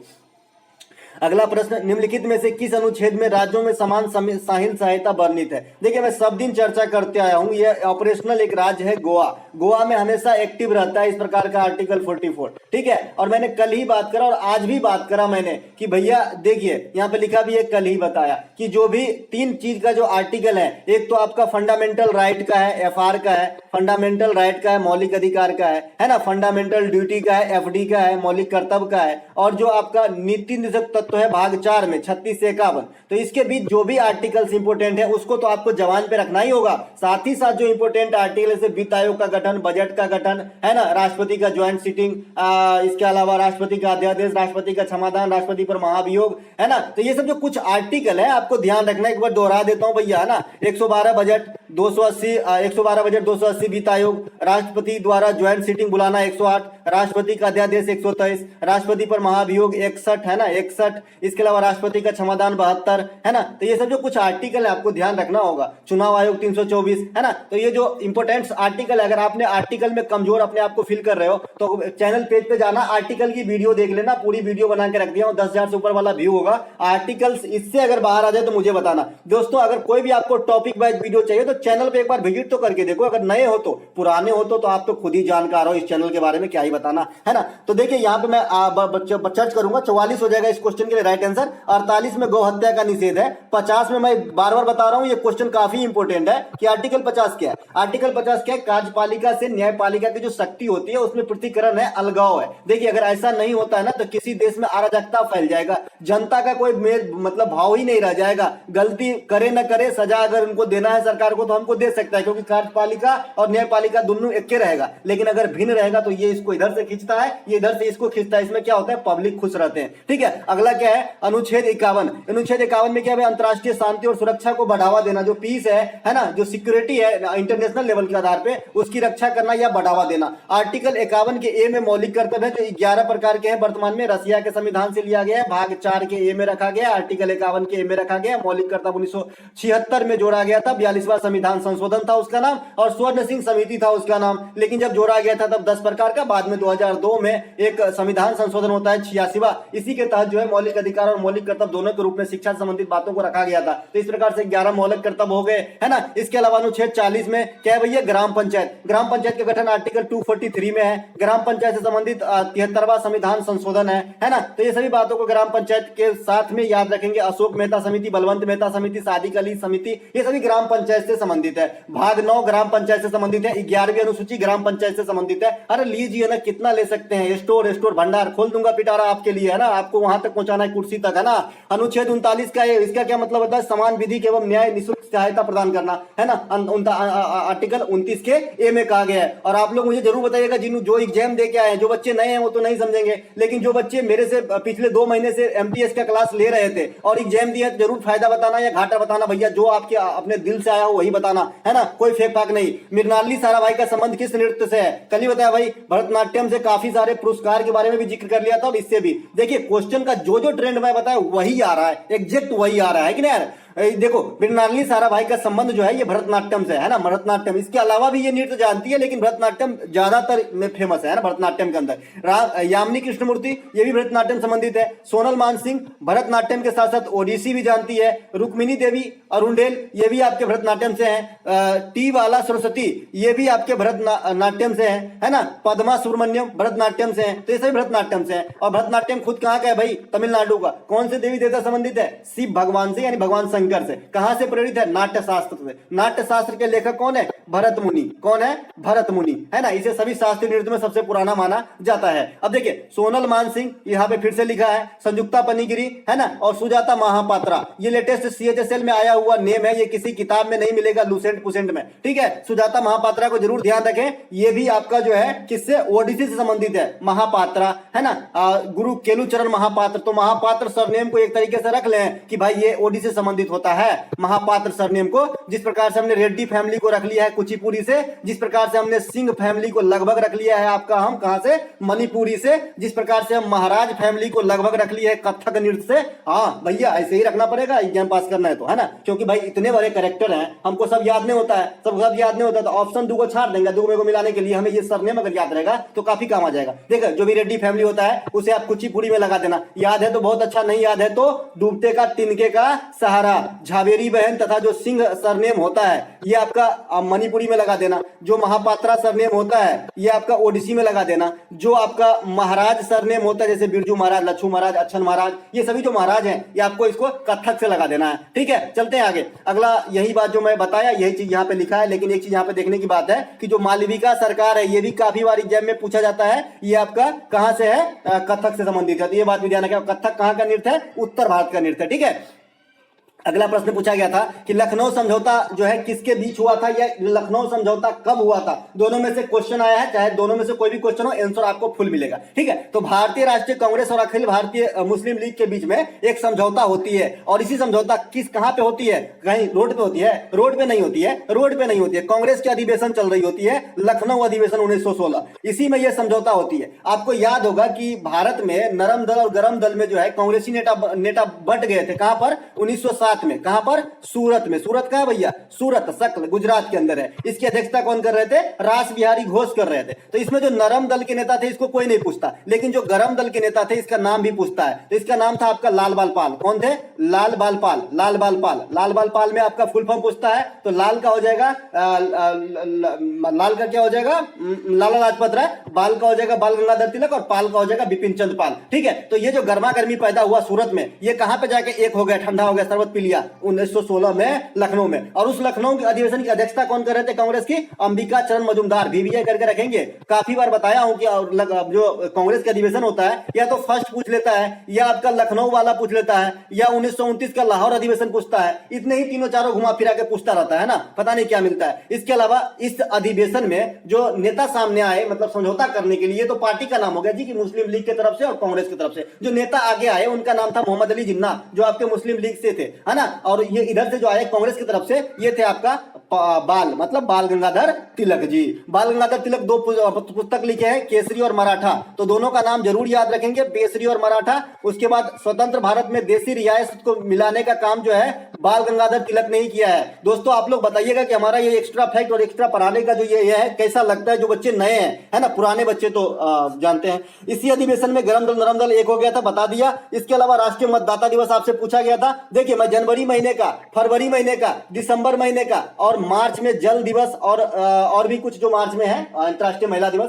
ये सभी बता दिया हूं क्योंकि मुझे मालूम है आप मई में एग्जाम देने जा रहे हो। तो आप मई में एग्जाम देने जा रहे हो तो आप जून जुलाई का और इधर का 2 महीना पहले जनवरी फरवरी ये अच्छे से देख लो, है ना। तो देखिए मतदाता दिवस 25 जनवरी भैया, है ना। यहां से आते हैं 23 जनवरी क्या होता है, 23 जनवरी पराक्रम दिवस, किसके नाम पे, सुभाष चंद्र बोस साहब के जन्मदिन के नाम पे। और मैंने बता देखा है भैया कि नेताजी आपदा प्रबंधन पुरस्कार 2023 जो है किसे दिया गया, आप लोग मुझे कमेंट करके छापेंगे जो प्रैक्टिस सेट से लगातार पढ़ रहे थे, ठीक है। 25 जनवरी को आपका मतदाता दिवस मनाया जाता है। राष्ट्रीय बालिका दिवस कब मनाया जाता है, 14 जनवरी को, 14 माफ कीजिएगा 24 जनवरी को राष्ट्रीय बालिका दिवस। सेना दिवस 15 जनवरी, राष्ट्रीय युवा दिवस 12 जनवरी। राष्ट्रीय युवा दिवस जो है विवेकानंद साहब के जन्मदिन के मनाया जाता है और विश्व युवा दिवस जो है 12 अगस्त को मनाया जाता है। दोनों बात ध्यान रखेंगे, ठीक है। इसी प्रकार से ये राष्ट्रीय बालिका दिवस 14 जनवरी है। राष्ट्रीय महिला दिवस भी होता है अपने यहाँ 13 फरवरी को, ठीक है। 13 फरवरी को जो है राष्ट्रीय महिला दिवस होता है और 8 मार्च को अंतर्राष्ट्रीय महिला दिवस होता है। 22 मार्च को जल दिवस होता है ना। इस प्रकार से कुछ ध्यान रखेंगे। 2 फरवरी को जो है वेटलैंड दिवस होता है ना। 22 अप्रैल को पृथ्वी दिवस होता है। 18 अप्रैल को विश्व विरासत दिवस होता है। 7 अप्रैल को विश्व स्वास्थ्य दिवस होता है। 1 मई को मजदूर दिवस होता है, महाराष्ट्र दिवस होता है। इस प्रकार से आपको याद रखना है फ्लो में मेरे भाई, है ना। टेबल टेनिस कोर्ट की लंबाई देखो यहाँ पे मैंने लिखा नहीं लिखा है, ये पीडीएफ में दिया था और मुझे पूरा ज्ञात था कि ये क्वेश्चन पूछे जाएंगे। क्यों, क्योंकि भाई जो खेल का डायामीटर है काफी बढ़ चढ़ के हिस्सा ले रहे हैं एग्जाम के अंदर। टेबल टेनिस कोर्ट में मैंने एग्जैक्ट यही बताया हूं, अगर जो बच्चे प्रैक्टिस से देखा एग्जैक्ट, है ना। तो 274 बाई 152 इसका डायामीटर बताया हूं। क्रिकेट का भी बता दिया हूं और फुटबॉल का भी बता दिया हूं। आप लोग अच्छे से देख लेना, पीडीएफ टेलीग्राम पे आई जो 37 प्रैक्टिस सेट का वीडियो है ना, एमटीएस के नाम से, इसमें प्लेलिस्ट के नाम भी है कि एसएससी एमटीएस एग्जाम 2023, ठीक है। पत्ते में हरा रंग का प्रमुख कारण है, अब कौन बच्चा बताएगा। मैं तो यहां तक क्या क्लोरोप्लास्ट, ल्यूकोप्लास्ट और क्लोरोफिल तीनों को विस्तृत रूप में पढ़ाया हूं कि क्या होता है भाई क्लोरोप्लास्ट, ल्यूकोप्लास्ट और क्लोरोफिल, क्योंकि जनरली बच्चे को क्लोरो शब्द लगता है, सबको मिला दो, ल्यूकोप्लास्ट, क्लोरोप्लास्ट, क्लोरोफिल सब एक ही है। ऐसा नहीं है, राम रहीम जो है सब एक हो सकते हैं, लेकिन ये सब चीज जो है अलग अलग है भाई, साइंस की बात है ना। तो क्लोरोफिल के कारण जो है पत्ते का रंग हरा होता है। ल्यूकोप्लास्ट और क्लोरोप्लास्ट क्या है, मैं अब ये वीडियो थोड़ा लेंदी हो रहा है, मैं दूसरे वीडियो में बता दूंगा क्योंकि कमेंट शिफ्ट वाला वीडियो आपको पहुंचाना है। क्लोरोफिल में उपस्थिति के कारण, क्लोरोफिल की उपस्थिति के कारण होगा यहाँ पे, तथा सूर्य की प्रकाश की उपस्थिति के कारण ही प्रकाश संश्लेषण की घटना होती है। अब ये प्रकाश संश्लेषण क्या होता है, फोटोसिंथेसिस क्या होता है, देखिए जिस प्रकार हम खाना बना लेते हैं, सेगरी जलाया, खाना चलाया, खाना पका, खा लिया, है ना, ऊर्जा मिल गया, उसी प्रकार से पेड़ पौधे को भी खाना बनाना होता है। तो उसके लिए जो पोषक तत्व प्राप्त होती है प्रकाश संश्लेषण से ही होती है। इसमें हमें क्या फायदा भाई, तो हमें हवा मिल जाता है, ऑक्सीजन मिल जाता है, हमें क्या मिल जाता है, ऑक्सीजन मिल जाता है। और CO2 जो लगातार हम छोड़ रहे हैं, ये इसकी जो है खपत होती है, किसके द्वारा, ये प्रकाश संश्लेषण में ईंधन के रूप में इस्तेमाल करने लगता है, ठीक है। इस प्रकार से इसे ध्यान रखेंगे। अभी अगर आपसे कोई पूछे कि भाई क्लोरोफिल का काम ही क्या है प्रकाश संश्लेषण में, तो बोलना जो सौर ऊर्जा से जो मतलब गर्मी आती है, हीट आती है, उसे एब्जॉर्ब करता है, ठीक है, एब्जॉर्ब करता है, जलाने का काम करता है, बर्न करने का काम करता है उसे। इसके अलावा पौधों में श्वसन कहां से होती है, बता देना, रंध्र से होता है या स्टोमेटा से होता है। इस प्रकार का जो पत्ता होता है, मुझे तो पत्ता बनाने नहीं आएगा, चलिए मैं ऐसे बना देता हूं। ये पत्ता मान लीजिए पत्ता है, तो इस प्रकार से जो छोटा छोटा छिद्र इसमें खुली आंख से भी दिख जाता है कोई कोई पत्ते में, तो इसे रंध्र या स्टोमेटा कहते हैं अंग्रेजी में। इसी से श्वसन होता है। कभी कभी ऑप्शन में रंध्र या स्टोमेटा नहीं रहेगा, लेकिन बोलेगा पेड़ पौधे में श्वसन कहां से होता है, तब उसमें रहेगा हरा भाग, लाल भाग, तो आपको हरा भाग मार देना है क्योंकि पत्ते का रंग जनरली हरा होता है। अगर एक क्वेश्चन और उठ रहा है मन में कि पत्ते का रंग पीला क्यों हो जाता है, पत्ते का रंग पीला क्यों हो जाता है, आप लोग मुझे कमेंट करके बताएंगे किसकी कमी से पत्तों का रंग पीला हो जाता है। देखिए भाई आप भी कहां तक पढ़े हैं। इसके अलावा देखिए रसारोहण जो होता है, यानी जो वाटर वगैरह की जो सप्लाई होती है, ये किस उत्तक के माध्यम से होती है, तो जाइलम उत्तक के माध्यम से होती है। लेकिन एक बात और याद रखिएगा कि जाइलम उत्तक और फ्लोएम उत्तक ये हर प्रकार के पादप समुदाय में नहीं रहते भाई, ठीक है। थाइलोफाइटा में ही नहीं होता, जो थाइलोफाइटा प्राणी जगत के सबसे बड़े समूह है उसमें ही नहीं होता, है ना। तो ये हर चीज में नहीं होता, है ना, लेकिन जिसमें होता है उसमें बात कर रहा हूं। तो जाइलम उत्तक से जो है जल का फ्लो मतलब फ्लो होता है, और फ्लोएम से नाम ही है फ्लोएम से, तो फ्लोएम से जो है फूड जो उसका जो पोषक पदार्थ है उसकी सप्लाई होती है। अगला एक प्रश्न पूछा गया था कि भारत नेपाल जो है भारत के किस दिशा में स्थित है, या किस छोर ये मतलब किस किनारे स्थित है, इस प्रकार से प्रश्न आया था। तो देखिए नेपाल जो है पड़ोसी देश है भारत का, है ना। तो ये कहां पे जी, उत्तर में स्थित है, बिहार से सटा हुआ लगा है, बिहार उत्तर प्रदेश के सीमा के साथ जो है इसका मतलब बाउंड्री बनाता है, मतलब टच करता है मतलब भारत के अंदर, ठीक है। इसके अलावा रोमन रिंग्स का संबंध किस खेल से है, ये क्वेश्चन पे सस्पिशन है दोस्त, कि अगर ये 100% आया था या फिर नहीं आया था, आप लोग मुझे कमेंट कीजिएगा। वैसे रोमन रिंग्स अगर पूछा गया है तो ये एक पेशेवर पहलवान है ना, और ये फुटबॉलर भी था, इससे पहले फुटबॉल पेशा से भी जुड़े हुए हैं, इसीलिए पूछा गया है। वर्साटाइल टाइप का इंसान लग रहा है भाई, अमेरिकन है ना, जैसे आपने अंडरटेकर का नाम सुना होगा। अगला प्रश्न, एक क्वेश्चन आरबीआई से संबंधित आई थी लेकिन क्वेश्चन क्लियर नहीं है, फिर भी मैं आपको आरबीआई के बारे में बहुत सारी जानकारी दे दूंगा, कुछ भी रहेगा इसमें से निकल आएगा अगर करंट सेक्शन से नहीं है तो, क्योंकि करंट सेक्शन से ऐसी बात हो जाती है कि अगर क्वेश्चन मालूम नहीं है तो आप अपने मन से नहीं ला सकते क्वेश्चन, ठीक है। देखिए, स्थापना हिल्टन यंग आयोग के आधार पर कब हुआ था? 1935 में। आपसे डायरेक्ट पूछा जाता है कि आरबीआई की स्थापना किस आयोग के अनुसार पे, तो हिल्टन यंग आयोग के अनुसार पे। कब? 1935 में। राष्ट्रीयकरण कब? 1949 में, है ना। प्रथम अध्यक्ष कौन थे? सीडी देशमुख, लेकिन ये इंडियन थे, ठीक है। अगर आपको सीधे सीधे प्रथम अध्यक्ष पूछा गया, भारतीय शब्द नहीं लगाया गया, तो वो स्वर्ण सीमित आंसर दे देना। क्या देना? वो स्वर्ण सीमित आंसर दे देना। प्रथम अंग्रेज अध्यक्ष बने थे। वर्तमान में जो अध्यक्ष है ये शक्तिकांत दास है। केवे नंबर क्या है? 25वें नंबर का है भाई। मुख्यालय क्या है? मुंबई के अंदर। नोट छापना, किस प्रणाली पे नोट छापता है? देखिए, हर जगह क्वेश्चन छुपा हुआ है। न्यूनतम आरक्षित प्रणाली के आधार पे जो है आरबीआई नोट छापने का काम करता है। इसके अलावा नोट छापने के साथ साथ क्या करता है? बैंक दर तय करता है, रिवर्स रेपो रेट तय करता है, रेबो रेट तय करता है, एसएलआर तय करता है, सीआरआर तय करता है, साख सृजन करता है, जो आपका मुद्रास्फीति हो जाता है उसके कंट्रोल होने में भूमिका निभाता है। तो आरबीआई के बहुत सारे काम है, विस्तृत क्षेत्र है, ठीक है। सभी प्रकार के नोट पर आरबीआई के सिग्नेचर मतलब जो गवर्नर होते हैं, जैसे शक्तिकांत दास है अभी, तो इसी के सिग्नेचर होते हैं, लेकिन सिवाय 1 रुपया के नोट, 1 रुपये के नोट पे आरबीआई के गवर्नर के सिग्नेचर नहीं होते हैं। इस नोट पे वित्त सचिव भारत सरकार के सिग्नेचर होते हैं, जो महात्मा मतलब मनमोहन सिंह भी इस पोस्ट पे रह चुके हैं। मनमोहन सिंह देखिए वर्सटाइल नेता है जो बहुत सारे पोस्ट पे रह चुके हैं, और एक दिन दूर नहीं कि आपके कल एग्जाम में दिख जाएगा मनमोहन सिंह से किस पोस्ट पे नहीं रहे, ठीक है। क्योंकि वो प्रधानमंत्री भी रहे, आरबीआई गवर्नर रहे, उप गवर्नर रहे, वित्त सचिव भारत सरकार रहे, वित्त मंत्री भी रहे, प्रधानमंत्री का आर्थिक सलाहकार भी रहे। इस प्रकार से मनमोहन सिंह के बारे में एक बार जरूर गूगल से देख लें। एलोरा के मंदिर को ध्वस्त करवाने के लिए किस शासक ने अपना सेना भेजा था, या फिर एलोरा के कैलाश मंदिर को किसने ध्वस्त करने की कोशिश करी थी, इस प्रकार से प्रश्न आया था। तो औरंगजेब ने करी थी, लेकिन यह असफल रहा था। देखिए, एलोरा का मंदिर जो है ये किसने बनवाया था, तो राष्ट्रकूट शासक श्री कृष्ण प्रथम ने बनवाया था। आपसे पूछा जाता है राष्ट्रकूट वंश के संस्थापक बता देना भैया, दंती दुर्गा। कौन? दंती दुर्गा, इसका नाम ही ऐसा है भाई। और मान्यखेट इसकी राजधानी थी। कहां थी? मान्यखेट। कहां पर? मान्यखेट। तो दोनों बात ध्यान रखेंगे। इसके अलावा नालंदा विश्वविद्यालय, इसी फॉर्म में क्वेश्चन बनता है कि स्थापना कौन किया और उसको जो है मतलब ध्वस्त कौन करवाया। तो नालंदा विश्वविद्यालय गुप्त शासक कुमार गुप्त प्रथम ने बनवाया था, और ध्वस्त करने का काम बख्तियार खिलजी ने किया था। अजंता, एलोरा, एलिफेंटा, ये तीनों जो केव है ये कहां पे है? महाराष्ट्र के अंदर है। महाराष्ट्र के अंदर एक महाबलेश्वर स्टेशन है, हिल स्टेशन टाइप है, तो यहां से कृष्णा नदी निकलती है, तो ये बात भी आपको ध्यान रखना है। इसके अलावा अर्थशास्त्र के लेखक कौन है पूछा गया था एनिशिएंट किताब में, तो चाणक्य, सभी जानते हैं। इसके अलावा चाणक्य को विष्णुगुप्त कौटिल्य, है ना, ये भी कहा जाता है। और चाणक्य जो है ये आपका चंद्रगुप्त मौर्य के प्रधानमंत्री कहिए, अभिभावक कहिए, गुरु कहिए, नेता कहिए, सब उन्हीं का थे, है ना। तो इन्हीं के सहायता से धनानंद को, यानी नंद वंश के अंतिम शासक को हराकर मौर्य वंश की स्थापना करा, है ना। इसी फॉर्म में किताब का नाम है संवाद कौमुदी। लेखक है राजा राम मोहन राय। राजा राम मोहन राय 1828 में ब्रह्म समाज की भी स्थापना करते हैं। राजा राम मोहन राय को आधुनिक भारत का जनक भी कहा जाता है। नेचुरल हिस्ट्री के लेखक प्लिनी है। नेचुरल हिस्ट्री के लेखक प्लिनी है। अर्थशास्त्र किस पे आधारित किताब है? कई दफा एग्जाम्स में पूछे गए क्वेश्चन है, तो भैया कानून व्यवस्था पे आधारित है, पैसा पे आधारित नहीं है अर्थशास्त्र। राजतरंगिणी के लेखक कौन है भैया? कलहन। क्या बताता है? कश्मीर का इतिहास। पृथ्वीराज रासो के लेखक कौन है? चंद्रबरदाई। गीत गोविंद के लेखक कौन है? जयदेव। गीत गोविंद के लेखक जयदेव से क्वेश्चन आया था एग्जाम में एक बार कि गीत गोविंद के लेखक जयदेव किस शासक के दरबार में रहते थे, तो आपको बताना है भैया लक्ष्मण सेन। लक्ष्मण सेन जो सेन वंश से संबंधित है। देखिए, सेन वंश के संस्थापक भी बता देता हूं भैया, सामंत सेन। कौन है? सामंत सेन। तो इसी वंश के एक शासक हुए लक्ष्मण सेन, उसी के दरबार में रहते थे आपका गीत गोविंद के लेखक जयदेव। अगला प्रश्न, वास्तविक प्रतिबिंब को क्या पर्दे पर उतारा जा सकता है, तो बता देना भैया नहीं। वास्तविक प्रतिबिंब पर्दा पे जो है नहीं उतारा जाता, रिफ्लेक्ट नहीं होता है। काल्पनिक प्रतिबिंब को आप पर्दे पे उतार सकते हैं, लेकिन जो आंख पे प्रतिमा बनता है कैसा बनता है? वास्तविक और उल्टा, वास्तविक और उल्टा बनता है। तो ये बात ध्यान रखेंगे, रियल इमेज बनता है लेकिन उल्टा बनता है। तो फिर आप कहेंगे हम वस्तु को सीधा कैसे देखते हैं, है ना। तो भैया आंख में ऐसी प्रभु ने दिया है माया कि हम हो जाते हैं एकदम कल्प काया और देख लेते हैं सभी चीज को, ठीक है। इसके अलावा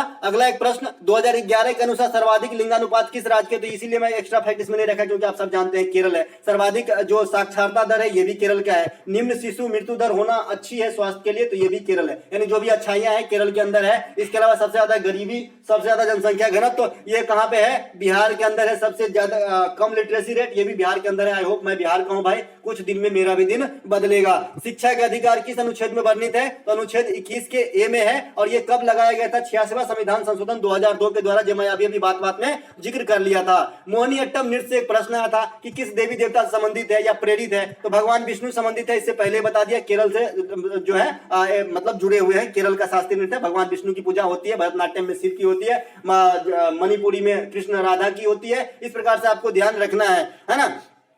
भारत के कुछ शास्त्रीय नृत्य भरतनाट्यम, कथकली, मोहिनीअट्टम, ओडिसी, सदरिया, मणिपुरी, कुचिपुड़ी, ये शास्त्रीय नृत्य। देखिए छऊ को शास्त्रीय नृत्य को पूर्णतः दर्जा नहीं मिला है, एक बच्चे कमेंट कर रहे थे। इसके अलावा भारत के शास्त्रीय भाषा जो है तमिल, तेलुगु, कन्नड़, संस्कृत, मलयालम, ओडिसी, ये 6 भाषा जो है, ये साउथ के 4 भाषा और 2 संस्कृत और ओडिसी, ये 6 भाषा आपका जो है क्लासिकल लैंग्वेज है, तो इसे भी ध्यान रखेंगे। इसके अलावा भोगाली बिहू से संबंधित एक प्रश्न आया है या नहीं, इसमें थोड़ा सा सस्पिशन है, आप लोग मुझे बताइएगा कि क्वेश्चन आया है कि नहीं आया। भोगाली बिहू, देखिए मैं बिहू आपको 3 प्रकार के बनाया हूं कि जो होली के समय होता है, यानी होली अपना क्या कब होता है भाई, तो फरवरी और आपका जो है मार्च में जो है होली हो सकता है। तो इसके जस्ट बाद अप्रैल महीना आएगा, तो जो अप्रैल में बिहू होता है उसे हम रंगोली बिहू कहते हैं, क्योंकि होली रंगों का त्योहार है, जोड़ दिया हमने रंगोली बिहू से, है ना। ट्रिक सीखते चलिए। माघ बिहू कब होता है भाई, जनवरी महीना में। जनवरी महीना में 15 जनवरी या 14 जनवरी को क्या होता है, मकर संक्रांति, तो उसी समय जो होता है असम के अंदर एक माघ बिहू होता है। इसके अलावा एक काटू बिहू होता है जो अक्टूबर नवंबर में होता है। तो 2 को याद करेंगे, तीसरा अपने आप याद हो जाएगा। अप्रैल वाला